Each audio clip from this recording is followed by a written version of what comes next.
what you want, when you want it, where you want it. This is The Mesh.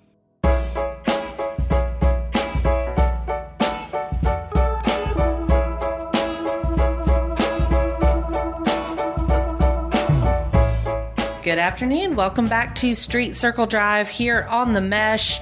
We are so glad you came back.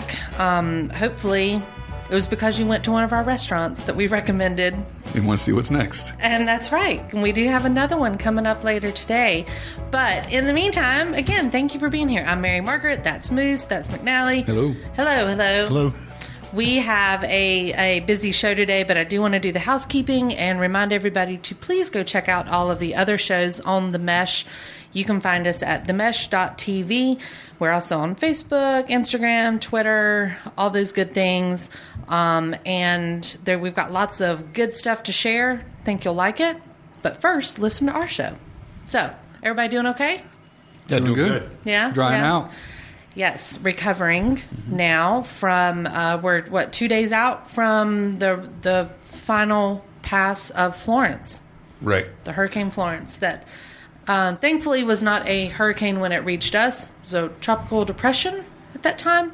But, you know, our thoughts go out to everybody, of course, on the North Carolina coast, South Carolina coast, the upper side of it, and up into Virginia that was affected by Florence. Absolutely. Not the first time, but he'll recover. But it'll be a long road. Absolutely, to hoe. Definitely hearing some horror stories out there. But like you said, not the first time. They know what they're doing out there, and right. hopefully they'll start rebuilding really soon. So it's another beautiful day in Hickory. it is a really nice day in Hickory now. The sun is out, which is a welcome sight, and we are kind of drying out from just a larger amount of rain that we received. So we ended up on the lucky end. Moose did not lose power, which is highly unlikely for his. Very, very unlikely occurrence. Usually when there's wind over 10 miles an hour, I don't have power for at least a day. Yeah. But you didn't lose power No, at all. no power outages this time. Yeah. So My neighbor's tree's still hanging on, half of it still. So that was a scary the next storm's going to knock it over. We're just sitting out there watching it. So it's just going to be a normal rain shower. No, yeah, it's going to come. It's going to come down. Somebody needs to fix that. Is your Not neighbor it. listening?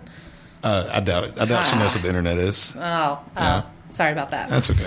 All right, so I have one more reminder. I want everybody to quickly go over to footcandlefilmfestival.com and go and be ready to attend next week. It's next week. Next weekend. Yep. So exciting. We're going to be out there. Hopefully you will too. Lots of films coming your way. A whole weekend of events. Go check it out at footcandlefilmfestival.com. All right, let's move on to our special guest today. McNally, you take it away. Awesome. Thank you. Well, we are very excited about today's guest. So over our 12-plus months of shows, we've had several folks come in and talk about either other community initiatives or educational initiatives. And K64 has come up several times. And so today we have the pleasure of having the person who is in charge of spearheading that initiative countywide, Mr. Mark Story, who's the CEO for K64. Mark, thank you for joining us. Mark. Thank you, Mark. Glad to be here. Thanks for having me. Well, Mark, like I said, K64 has come up, which is great because then people are hearing that term over and over again. So we've had that come up on our show several times. If you don't mind, just take a few minutes just to talk about what is K64 and how did it originate and get to this point? That's a big story. It is. K64, of course, that stands for kindergarten through age 64, which is retirement. We knocked around K80 I was about to say. we may all have to work till then. But K64, it took a lot of years of things coming together. The big thing that pushed us over the top was the county commissioners making it part of their strategic plan to address some of the issues that we had around the county related to education. K64 is a public-private partnership driven by our commissioners and also driven by local business and industry. It's making us unique in terms of education. It's a lot of different things, but it's economic development through education.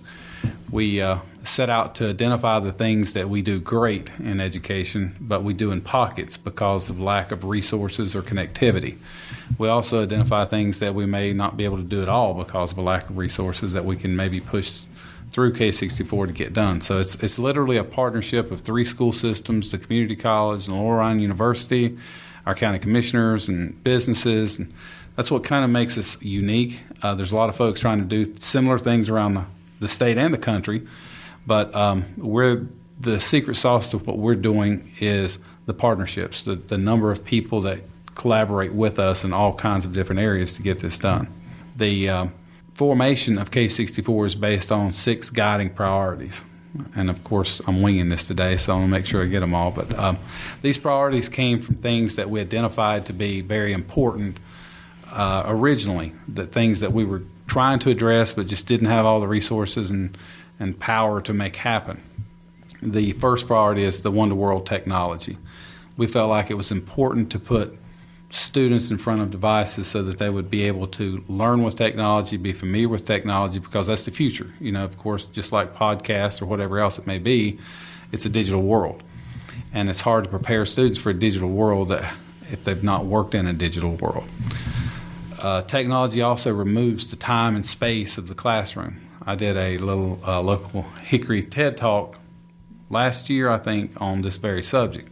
It allows us to allow students to learn in different environments. It allows students to have access to quality content and teachers that they may not have access to all over our area.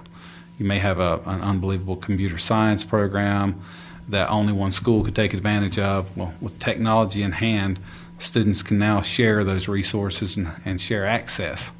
So it's all about that initially. We did find on the technology piece, rolling that out, that our first pilot identified that we had about 20% of our population here in the county that didn't have any device at home prior to our rollout, which was surprising in the world we live in. So that should have a big impact. Another key point is tech-savvy teachers. That's another priority. We wanted to make sure that the teachers were prepared to use these devices in a way that was most beneficial to the learning and the student. We did not want to see this initiative fail because teachers didn't understand how to use it as a tool. In most cases, when you see a one-to-world program, the reason it failed was lack of understanding of how to utilize it. So we've invested a lot of money in teacher training each year to make sure that is successful. Work-based learning was something else that's really proven to be a big success decider in our county. A lot of folks didn't know, but our K-12 world that I came from before on work-based learning, we had one of the largest programs in the state of North Carolina. We have a lot of business connectivity. We had over 700 students alone just in Catawba County schools in work-based learning, and we felt like we could really make that grow. I think we could probably double it. Businesses are very receptive to hosting those students, and it allows students to see what we have in the Hickory metro area in terms of jobs and opportunities. We've often heard about folks leaving here in search of opportunity only to find themselves back here 10 years realizing that what they were looking for was here all along. So we feel like the more we can connect those students to businesses, the more the students will know about those opportunities, and the more the businesses will understand the value of the students that we have. So that's a big push and another priority. Employer engagement is also a big deal. We want to make sure that this is business driven. We want to reach out to all the businesses possible and identify their needs and also identify their resources. What can they do? Can they come in and do career days or host work-based learning? Or do you need a certain kind of worker with a certain kind of skill? Is there something we can do to build an academy to address the need you have? Or a partnership to grow those students in an educational pathway that could potentially give you future employment? When we talk to businesses, it's not about going out and begging them for support. It's about, we're here to create you an employable product. How do you want us to do that? What can we do? We need your input to inject that real-world training into the classrooms. And working with businesses for many years, one thing that we heard in all levels was character education.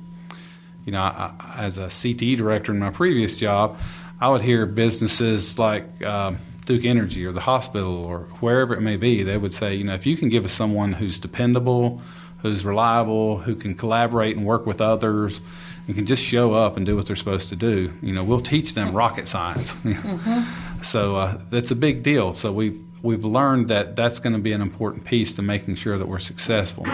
With the pace of the world today, kids are not getting as much direct attention at home. They're not sitting around the supper table like they used to. So we're trying to figure out ways that we can inject that into the schools at an early age and move that from a character ed program into a work-ready program so they're going from character skills to job skills to just soft skills that they'll need to be employable. And finally, we have career adaptability. That's where the 64 comes in. We want to work with all of the educational entities and all of the businesses to build career pathways that have multiple on and off ramps.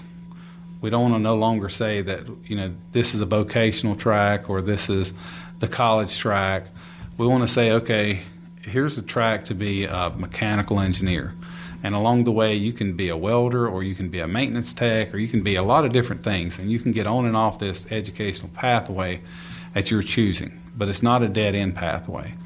So we want to make sure that we have options available for anyone at any age that wants to go back and get reskilled and retooled to maybe change careers.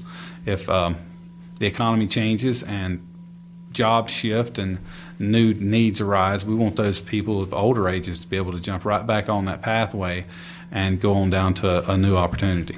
That's awesome. I mean, like you said, that's a mouthful, and that's our show for today. No, I'm kidding. No. He kind of answered all my questions I already had prepped. Absolutely. Well, with that said, like you mentioned your background, or at least prior to this role, where you were the director of CTE Career Technical Education for Catawba County Schools. We've talked about it before. Our unique situation here in Catawba County of having 3 school districts. So with this K64 initiative, how has that moved? Has the collaboration been good? Is everybody on board, have a voice in taking ownership of this, even though there's, I'm going to say, quote unquote, this outside entity of K64? How has the collaboration and work among all districts been? It's actually been great. And to give you just a little bit more background about myself, I'm not necessarily an outside entity. I'm a 6th generation Catawba County person that worked most of my life outside of education. I worked in a business here in Hickory, software development, point of sale, very familiar with retail and industries, and I worked all over the country, literally in 29 different states the last year that I worked in that role. And I'm here because I love Catawba County and what it has to offer in terms of raising a family. I also have 3 children of my own that are all in college right now. And bless you. Yeah.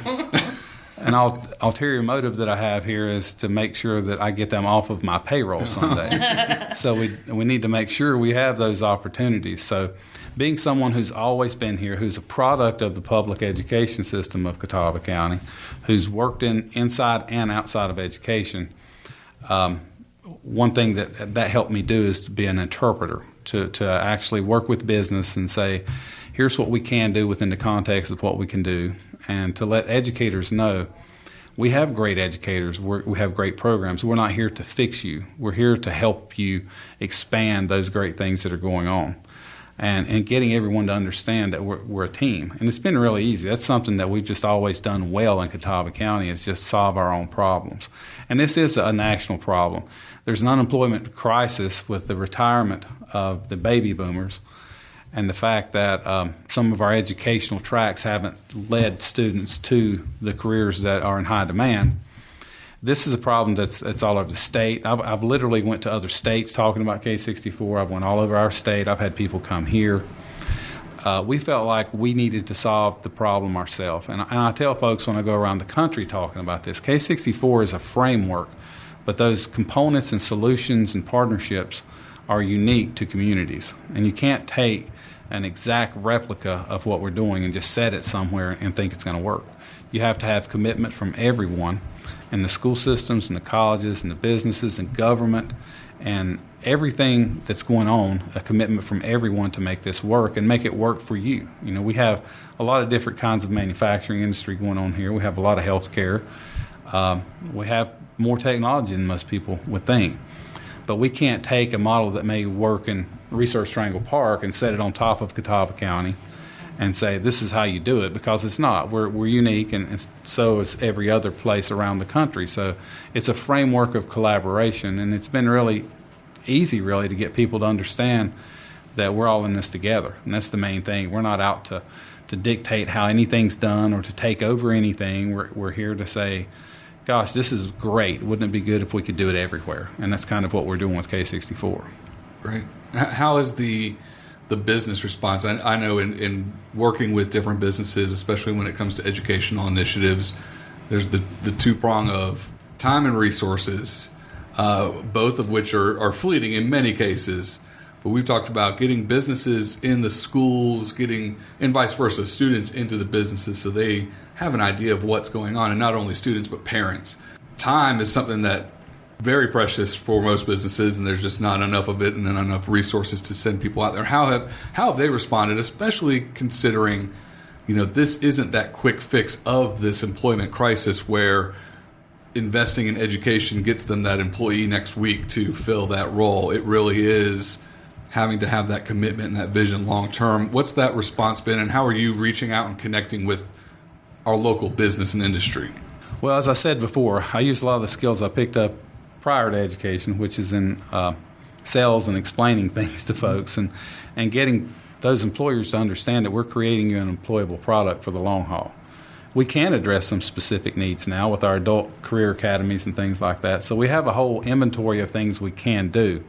Ultimately, the largest population that we have in the county is our students. We have about 20,000 students from K through 14 really right now in our county, and that's our target audience with a lot of our initiatives because we have them, and we need to retain them and keep them from leaving. So by retaining them, we can fill those jobs shortly after they get out of high school, or sometimes while they're in high school or while they're in college. So we let them know that we're building a future workforce that could start tomorrow, or it could start 5 years down the road. But in business, 5 years down the road, it comes really quickly. So we have to be prepared, and I've really had a lot of good support from businesses. I could literally have more placements for students to be than we could fill right now, because businesses understand the crisis. There's a competitive market there for that employee, and they know the importance of making sure they have someone. So getting the businesses to engage hasn't been that hard because they understand that we're trying to get their input. We're working on some courses to allow the engagement to be easier. One thing we're working on through K64 is a new introductory work-based learning course called WBO 120, which is a college credit course that will be available to juniors and seniors in high school as well as college students. And it's a lot of online soft skills, a lot of online interviews, and we may interview some of you guys to put you on there, videos of local business leaders and local businesses about what matters, what in the workplace, the soft skills that you need to bring to the table when you come for employment. And coupled with that, we're doing a minimum of 32 to 60 hours of work-based learning, which on the small end, that'll allow us to get a student into a business for 4 8-hour days. And that gives that student that first exposure. It gives the business the ability not to have to commit all that time that it would take in a typical internship or an apprenticeship up front.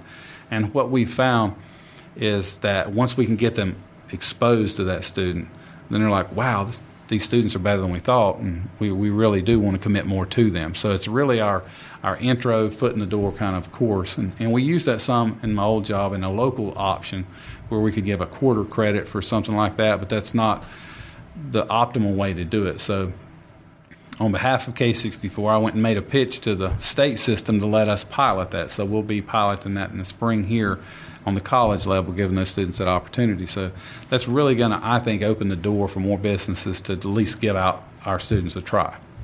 That's great. I know the framework for this initiative, I guess, started a couple of years ago and maybe even longer. We just mentioned you just had your 1-year anniversary in this role.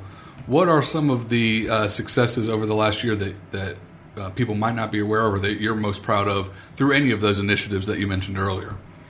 Well, for most of that first year, a good portion of it's been mostly me. So it's been telling the story and getting the buy-in and getting things lined up. We did initially start out with the one-to-world technology. We got a great commitment from the commissioners and the businesses, and we're able to get enough funds to roll out our Chromebooks. We started with the 7th grade last year, and starting this school year, we're doing 6th and 8th, which will give us complete one-to-world middle schools in every middle school in our county. That's a big deal. I mean, that's a lot of folks don't understand the magnitude of that when you're talking about all the students, but the first year that was about 2,000 Chromebooks, and this year that's about 4,000 more Chromebooks, and you're looking at an investment of about $1.5 million just for those 3 grades. So that's something there was no way that we could have pulled off without the support of K64. We spent a lot of time raising money and working with the commissioners to get those funds to make that happen. And it's been very successful. The teachers are pleased. The students are pleased. We've seen a lot of things that we didn't realize about as far as the devices in the homes before this, internet access. About 30% of our population, they don't have a residential broadband connectivity. We did find that out of that, very few of them didn't have any connectivity because they were using cell phone data plans and neighbors and businesses. So it's only about 2% of our students that didn't have any connectivity because of that lack. So we're working on that. We're working on some grants right now to help address some of the broadband access. Anytime we find a need that meshes with what we're doing, we're trying to work through that. And we've just secured a grant, I think, to do our first pilot of some of that mobile broadband that students could check out of libraries and take home and be able to have that kind of access. So I'm real excited about that. Our teacher training, we invested $200,000 in training our teachers. We made sure we did it right. And we've seen a massive increase in the teachers' productivity. 60% of all of our teachers are putting all of their assignments online so students can now access those that have those Chromebooks.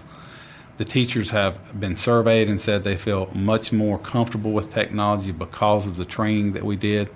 So that's been a real silent win, because I think the initiative would not be successful without what we've done with those teachers.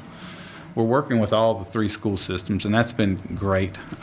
They're part of our board. The superintendents are all 3 ex officio board members, and a lot of their staff serve on our committees for researching things. So we've recently identified 3 character education programs that have been vetted by the state, by national organizations, and all 3 school systems feel pretty good about them. So we're going to pilot those this semester in all 3 school systems, and we're going to try all 3 of those so we can get feedback and see which one really works where. It may be that some work better in other places, but that's been a long and busy road of identifying those character ed programs because they put a lot of work into it.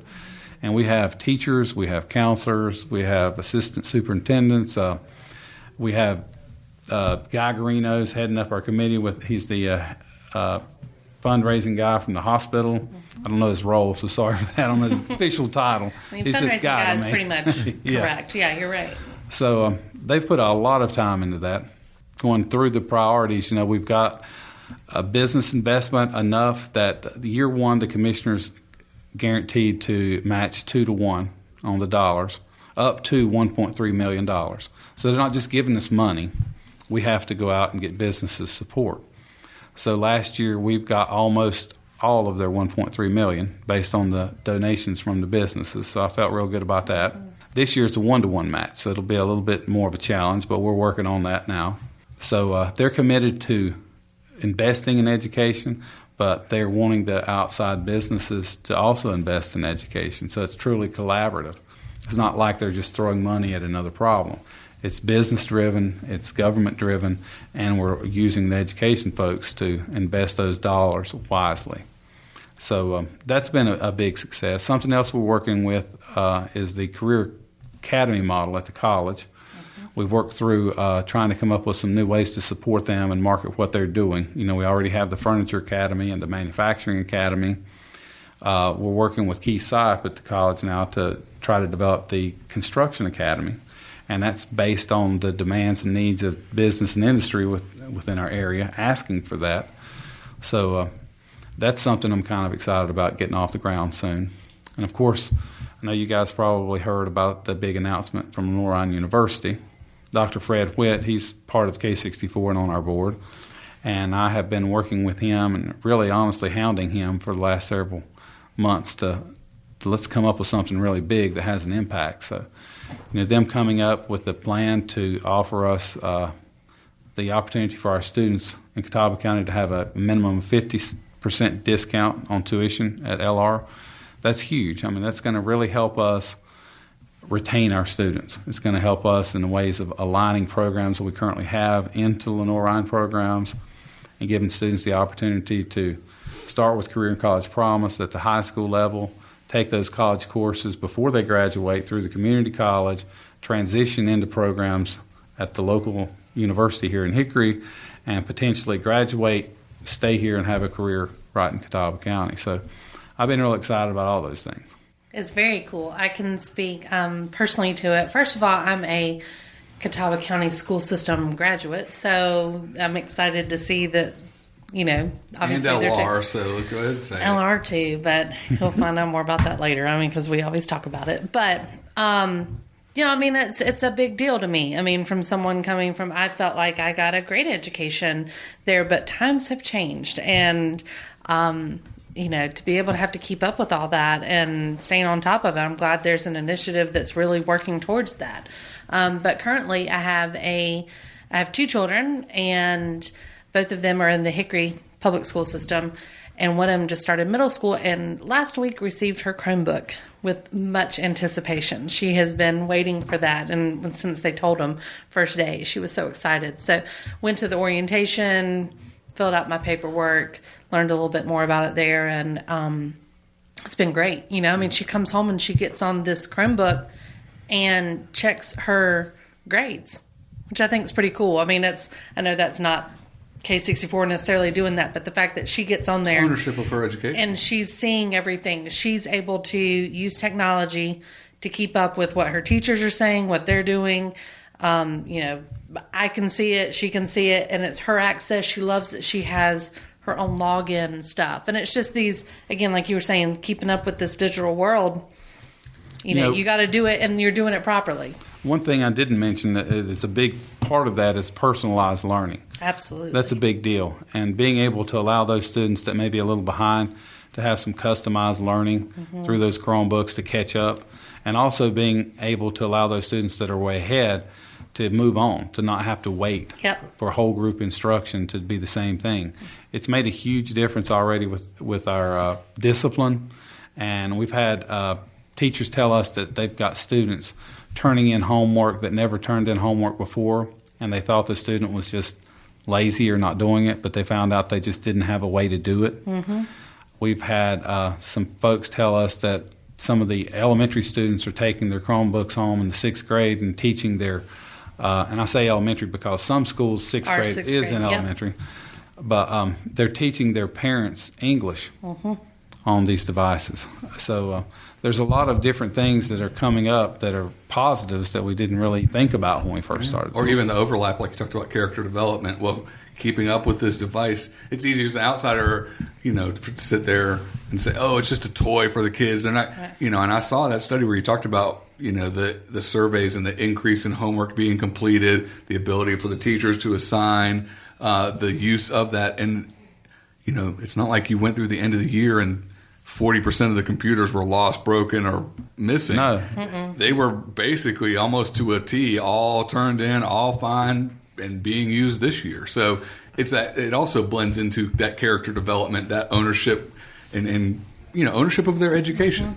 Students value this. I know it's in the single digits, probably less than 5 that have had issues with breaking it, and it's not been intentional. It's just been an accident.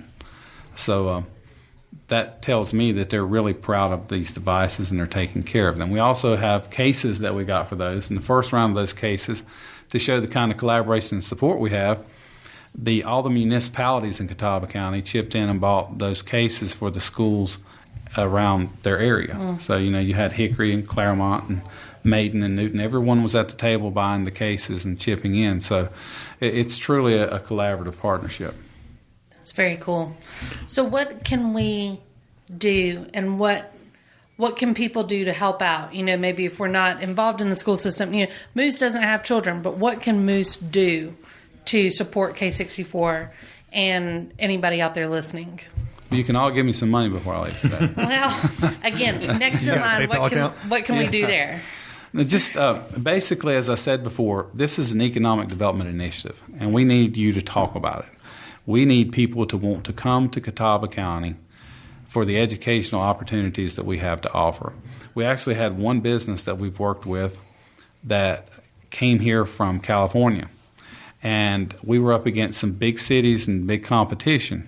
And this was just before we started K64, which really got us to thinking education is an economic development tool, because we didn't know how we were going to compete with these larger cities and talking this company into coming here. So what we did was we got a bunch of high school students to come to the meeting and let them talk about Catawba County and their educational experience here. When we were finished, the owner of the company said, "I not only believe that you can build me a workforce, I want my own children to sound like this when they graduate." That's awesome. We're coming here. So that's what we're looking for. We have almost 5,000 jobs unfilled right now. And we honestly we're at an unemployment rate, I think Lindsay told me yesterday from the chamber, we're around 3.7. We just don't have enough people here to even fill the jobs that we have open now, let alone what we're going to grow into. Mm-hmm. So we need people to come to our area. We need them to see that it's a huge opportunity, great educational benefits, and a great place to raise a family. So if you're going to do anything for K64, it's just tell folks what we're about and what they have to gain by becoming a part of what we do here in Catawba County. And tell them to come listen to this podcast, right? Exactly. There you go. Well, hopefully we'll all spread the word, but we really appreciate having you here and learning more about this. We've, like Michael said, we have heard from several of our guests the term K64, and so to get you here, we are really appreciative, and thank you for taking your time to tell us all about it. I appreciate you having me, and it is a big thing to explain, and it's a different message for different groups. Sure. So it's hard to get it all in a nutshell, but I hope I covered it enough today. Absolutely. No, and I think it did, clear up. We all had a little, I think, nuggets here and there of information that we all knew about, but I mean, I personally feel like this was definitely helpful. And again, we thank you for being here. Hope you'll stick around because we do have the food review coming up shortly. Excellent. Thanks, Mark. Thank you, Mark. Thank you. Hi, I'm Alan, I'm Chris. and we're the co-hosts of Foot Candle Films, a movie review and film discussion show here on the Mesh.tv. Each episode, we talk about some new movies, cover some film news, and have some recommendations. And trust us, we're just as likely to talk about the latest Jim Jarmusch film as we are the newest Transformers installment. Hold on, don't get too crazy. Well, okay, maybe not that bad. But you can find our show and all our episodes on the Mesh.tv. Plus, you can subscribe to get new episodes delivered right to your computer or mobile device. We'll see you in the ticket line. Hey, Moose. Hey, Mary-Margaret. Got anything happening around town you want to tell us about? Events. I'm just kind of back to Mark a little. I'm super excited to see what it's going to look like in 5 to 10 years when this ripple effect really takes off. Even with just with one facet of it, with the Chromebooks. The Chromebooks go to the kids. The kids bring the computers home to their folks. Their folks might not even have a computer, so it might be their opportunity to get on that computer and to find out about these jobs that are opening. I mean, I'm sure there's going to be a lot more things that happen that are good unintentional happenings. I would think that would happen with that. So, here's my spiel for the podcast. The events portion of it. Speaking about getting involved, the Hickory City Council. Your next meetings are October 2nd and October 16th. At City Hall. What time does that start? I believe it's 7. Mm-hmm. It's 7 o'clock. Speaking of letting your voice be heard, early voting for the midterm elections start October 17th and ends Saturday, November 3rd. The Saturday before the Tuesday, November 6th elections. So when are we going to have our your over/under episode? When am I handicapping the candidates? Real soon. Okay. Real soon. I got to do a little digging, but all right. I make some good picks. Let me tell you more, guys. He handicaps all the candidates, unbeknownst to us. He did it on the first I did it on the fly the first time. Yeah. And gives the over-under and stuff. You did pretty good. Pretty good. Right. I always speak about the live music in our area. The sale, under the sales series, the next 2 Fridays in downtown Hickory. The 21st, Howard Levy and Chris Siebel. And the 28th, Laurie Lewis and the Right Hands. All those shows are under the sales downtown, and they start at 6:30. A couple events that are going on the convention center. McNally, you need to sign up for this. The Powell Classic, September 29th. the bodybuilding competition. I think you got a shot this year. I've been building this for 41 years now, so it's about time I share it with everyone. Our restaurant reviews help you build it even more. Exactly. Can't wait. Can't wait. Also, if you want to put on your leotard and go to the Hickory Comic Con, that's happening on September the 22nd. It's this Saturday, 10 a.m. to 5 p.m. And you can see all the comic book characters that come out in a bunch of all the things that have to do with comic books. Yes, anything, not even comic books. It's like it's nowadays, everything. It's everything. Like anything. I mean, there's such a big deal. Right. Lot of good characters at that conference, I'm sure. He's acting like he doesn't know. I know, right? I'm acting like I don't like know you don't what already Deadpool have your is. tickets. Like, well, I went as this last year, so I need to switch it up a little. Sure.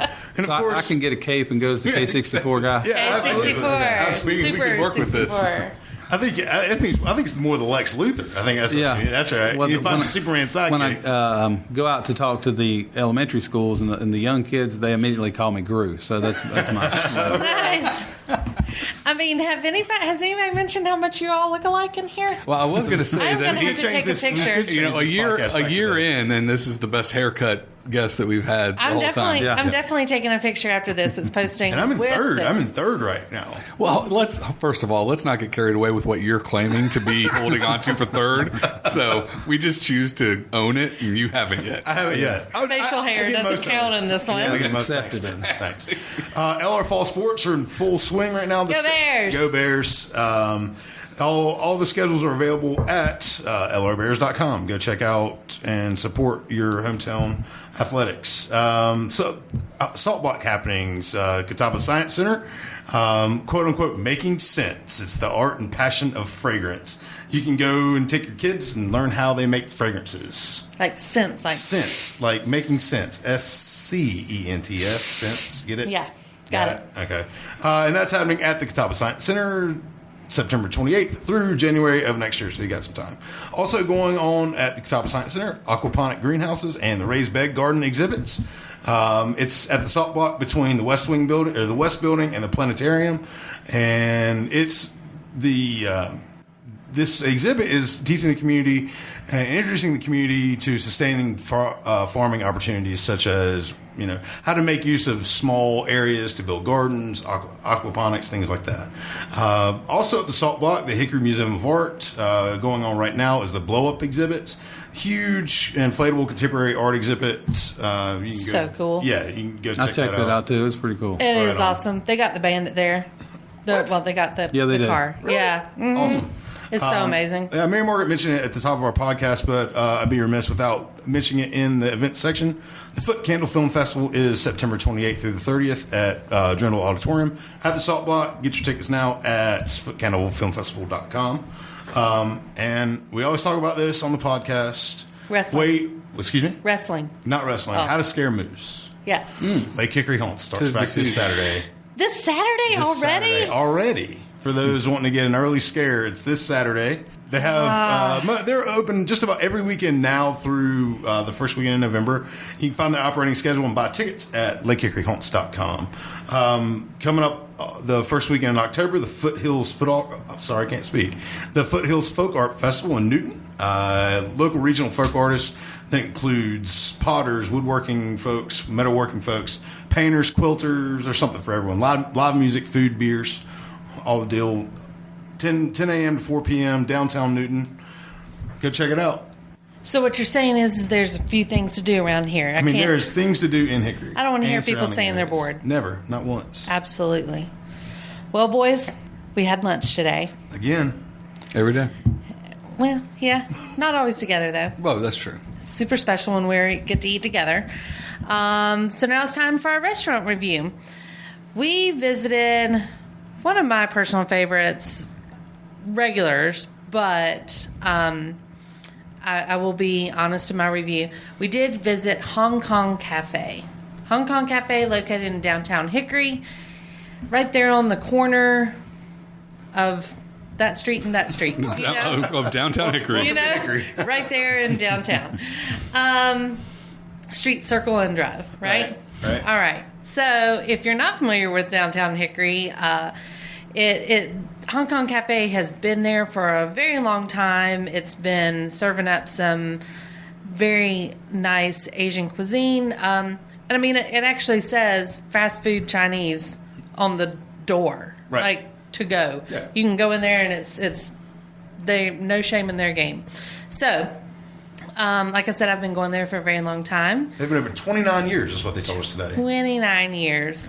And old Pam in there, if you go in there and meet Pam, she's always there to check you out. Has a nice, loyal staff, got some family in the back doing the cooking, and they're super friendly.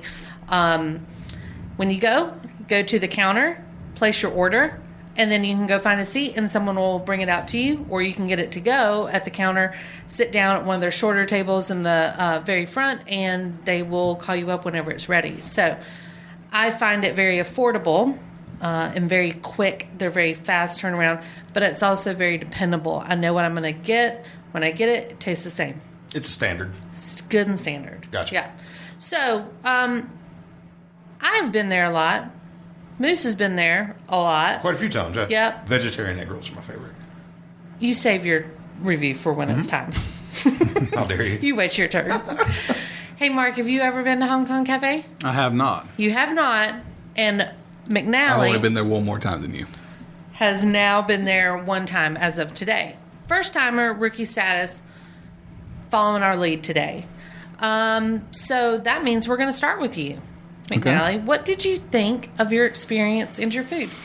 The experience was, I guess, it really falls in line with that, stereotypical when you walk into any strip mall, Asian, Chinese sort of inspired menu options where you have the menu above the ordering station with pictures of the meals. So it definitely harkens me back to those times growing up where those restaurants were just growing up in Raleigh or wherever it was. You could find them all the time.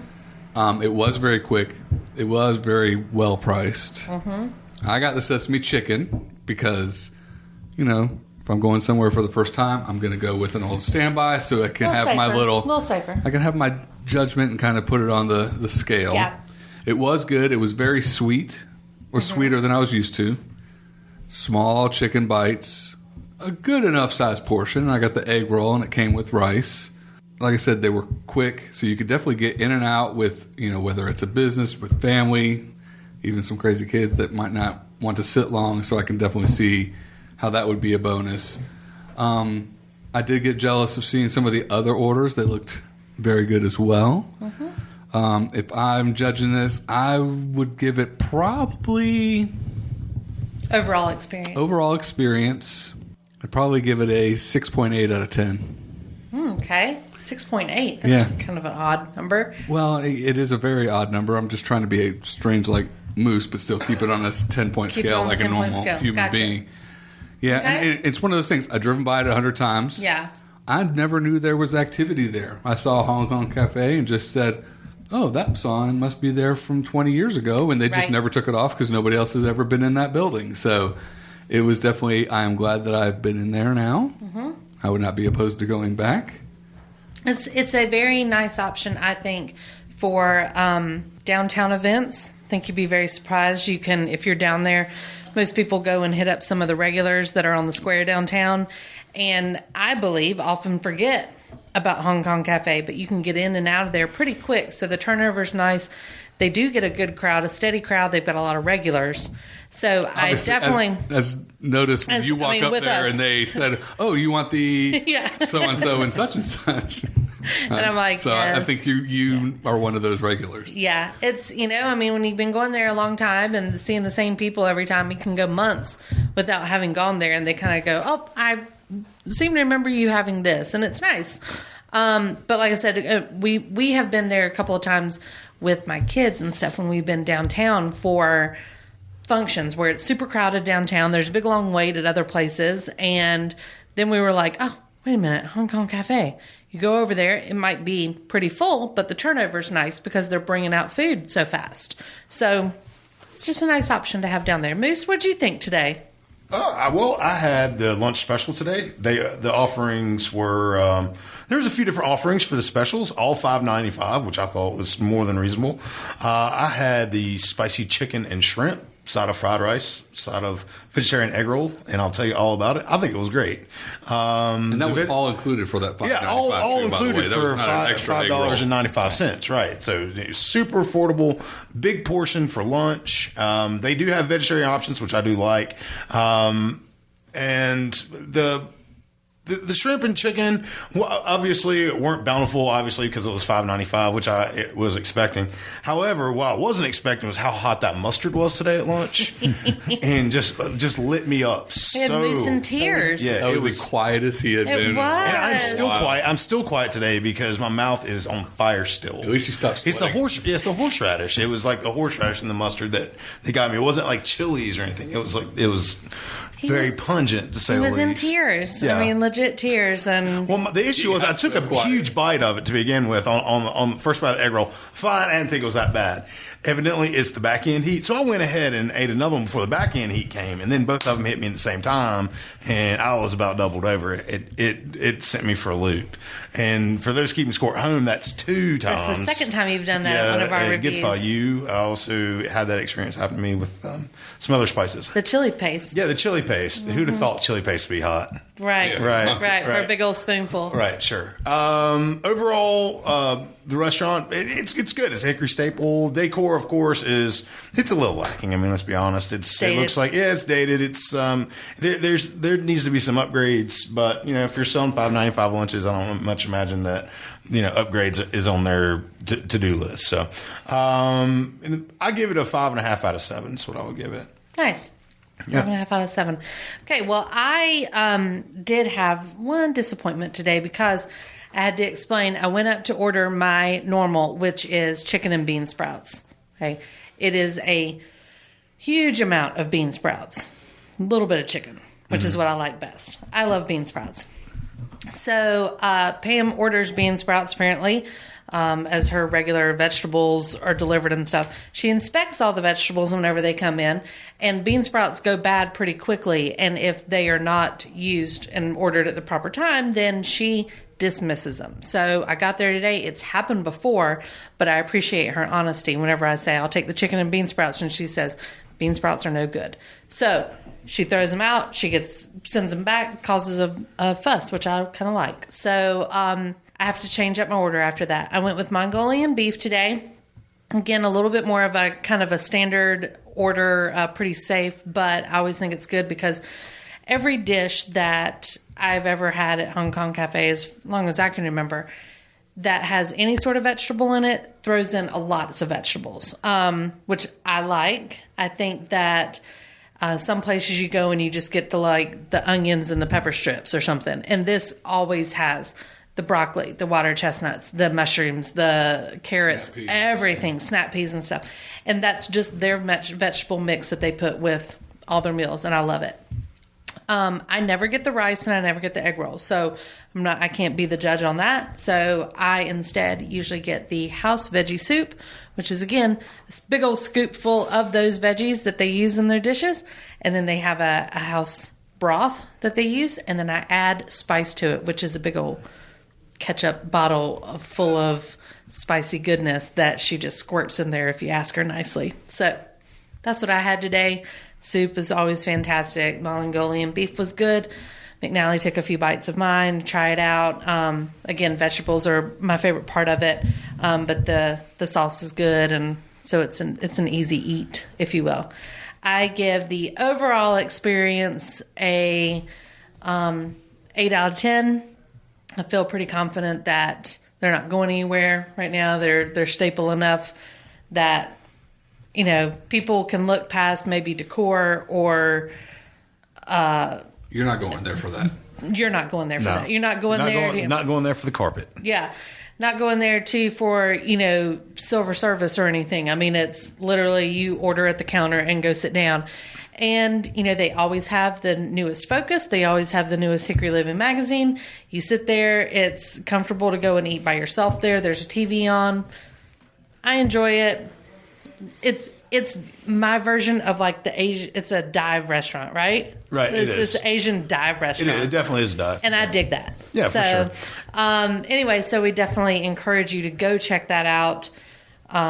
Yeah, for those wondering at home, it's 100 Main Avenue Northwest, located in downtown Hickory. And if you want to give them a call for a takeout order, it's 327-8444. If you're going to call and place a to-go order, go ahead and ready. be on the road to go Right. pick it up. Be walking because they up. are fast and ready. It will be there hot and fresh for you. So. Well, I haven't had lunch, and you guys And just about now talked you me know into where you're it. going. Yeah, talked me into it. Well, good. Well, we hope that because you were here, you're going to go, and we hope that everybody out there was listening will go and support Hong Kong Cafe as well. It's just nice to have downtown restaurant options, whether it's no matter what type of food it is. It's always healthy to have food in a downtown environment. So we are glad that they are here. Big show. That was good. What do you think? Another good one. We did it. We did it. Anything else to share? Had a big LR win this past week. LR did win. Go Bears. And coming up again soon, as you mentioned, but their first home game was supposed to be at 6 o'clock on Saturday, and Florence came through and messed that up. So they actually bumped it up to a Thursday at 2 o'clock in the afternoon game. Pretty fun. I'm just gonna admit right here, even though Mark's story is sitting in front of me, my kids were taken out of school early to go to the game. Hey, if it was after, 11:30, it's a full Yeah, day? yeah. They were picked up right before 2 o'clock and came straight over to the game. So it was. Hey, if your it's daughter great. had her Chromebook, she could work from the game. She absolutely did, but that was just, it was a fun thing. It was one of those things that I was kind of picturing myself like, hopefully they'll just remember this one day. Like, wasn't that cool when you took us out of school for a football game because the hurricane was coming? I don't know. Remind them of that when they're teenage girls and Yeah. there's all the other wonderful things they don't love you for. And you're not cool anymore. What do you mean you can't stay out till midnight? Well, remember that time I took you out of school one time for that football game? What do y'all mean I'm not going to be cool anymore? I'm always a cool mom. I'm not the regular mom. I'm a cool mom. I think they'll be the judge of that. I I think. know. Yeah. Stop it. All right. Well, then I guess we'll wrap it up. We have more stuff coming your way in a couple weeks. Stay tuned. But for now, please make sure that you check out the rest of the stuff over on themesh.tv. And you can find out more about us on that page. We've all got very clever host bios if anybody's curious. If you want to know any more about us, I'm going to post a picture of all the lovely heads that are in this room right now and put it out on social media. So you'll find us on Instagram, Facebook, Twitter. And if you have a question or a recommendation for a restaurant that you think we should go and check out and give our honest opinion on, please call us at 828-619-0048, where you can leave a voicemail, or you can email us at info@themesh.tv. Until next time, say goodbye, boys. Bye, boys. Goodbye. Later, Hickory Nuts.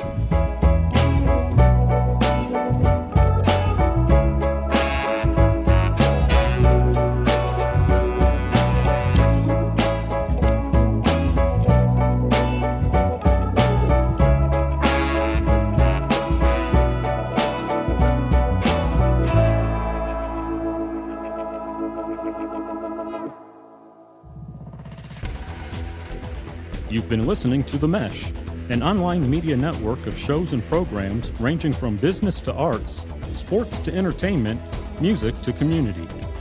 All programs are available on the website as well as through iTunes and YouTube. Check us out online at themesh.tv. Discover other network shows and give us feedback on what you just heard.